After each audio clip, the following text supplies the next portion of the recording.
పోని చంద్రబాబు నాయుడు గారైనా ముసలాడైనా ఊరుకుంటున్నాడు ఆయన. మా జన సైనికులు, ఈయనకేం సైనికులు లేరు కదా. పవన్ కళ్యాణ్ ఫ్యాన్స్ అందరూ ఓట్లు వేసేవాడు ఎవడ కాదు. తుప్పు తుప్పని ఎక్కడో వెయ్యికొకడో ఎక్కడో అంటుంటాడు, జై జనసేన అంటుంటాడు. అసలు నిజంగా ఆయనకు ఓట్లుంటే ఆయన ఎందుకు బీజేపీతో టీడీపీతో పొత్తులు పెట్టుకుంటాడు? 5 పార్టీలు కలిస్తే 5-6% వచ్చారు 2019లో. లోకేష్ ఏమంటాడు, మీరు దాడులు చేసి 12 కేసులు పెడితేనే నాతో అపాయింట్మెంట్. ఎవరికి కావాలరా నీ అపాయింట్మెంట్? బుద్ధి లేని గాడిదలకి తప్ప. మీ నాన్న నా ముందు 22 సార్లు నిలబడ్డాడు లోకేష్ చంద్రబాబు నాయుడు. నాకు మీ నాన్న అపాయింట్మెంట్ కావాలా, నీ అపాయింట్మెంట్ కావాలా?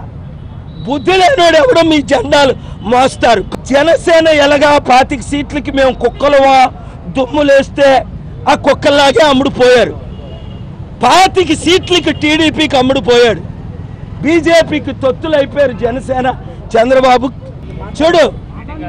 చూడు ఆయన ఏమంటాడంటే, చూడండి చంద్రబాబు నాయుడు ఏమన్నారు విన్నారా? నిన్న కాక మొన్న రోజు ఏమంటున్నాడు ఆయన, కుర్చీలు మడత పెడతాడట. అలాంటి మాట్లాడొచ్చా పెద్ద మనిషి? ఆయన్నే మడత పెడతారు ప్రజలు. మొన్నటి వరకు 52 రోజులు జైల్లో ఉన్నాడు ఆయన. కుర్చీలు మడత పెట్టమని అందరికీ చెప్తున్నాడు. ఆ పనికిమాల పాటలు వీళ్ళు పాడుతున్నారు, పాడిస్తున్నారు. పోని చంద్రబాబు నాయుడు గారైనా ముసలాడైనా ఊరుకుంటున్నాడు ఆయన. మా జన సైనికులు, ఈయనకేం సైనికులు లేరు కదా. పవన్ కళ్యాణ్ ఫ్యాన్స్ అందరూ ఓట్లు వేసేవాడు ఎవడ కాదు. తుప్పు తుప్పని ఎక్కడో వెయ్యికొకడో ఎక్కడో అంటుంటాడు, జై జనసేన అంటుంటాడు. అసలు నిజంగా ఆయనకు ఓట్లుంటే ఆయన ఎందుకు బీజేపీతో టీడీపీతో పొత్తులు పెట్టుకుంటాడు? 5 పార్టీలు కలిస్తే 5-6% వచ్చారు 2019లో. లోకేష్ ఏమంటాడు, మీరు దాడులు చేసి 12 కేసులు పెడితేనే నాతో అపాయింట్మెంట్. ఎవరికి కావాలరా నీ అపాయింట్మెంట్? బుద్ధి లేని గాడిదలకి తప్ప.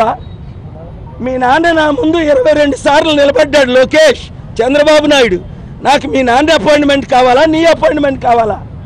బుద్ధి లేనివాడు ఎవడో మీ జెండాలు మోస్తారు. జనసేన ఎలాగా 25 సీట్లకి మేము కుక్కలవా దుమ్ములేస్తే ఆ కుక్కల్లాగే అమ్ముడుపోయారు. 25 సీట్లకి టీడీపీకి అమ్ముడుపోయాడు. బీజేపీకి తొత్తులు అయిపోయారు జనసేన చంద్రబాబు. చూడు ఆయన ఏమంటాడంటే, చూడండి చంద్రబాబు నాయుడు ఏమన్నారు విన్నారా? నిన్న కాక మొన్న రోజు ఏమంటున్నాడు ఆయన, కుర్చీలు మడత పెడతాడట. అలాంటి మాట్లాడొచ్చా పెద్ద మనిషి? ఆయన్నే మడత పెడతారు ప్రజలు. మొన్నటి వరకు 52 రోజులు జైల్లో ఉన్నాడు ఆయన. కుర్చీలు మడత పెట్టమని అందరికీ చెప్తున్నాడు. ఆ పనికిమాల పాటలు వీళ్ళు పాడుతున్నారు, పాడిస్తున్నారు.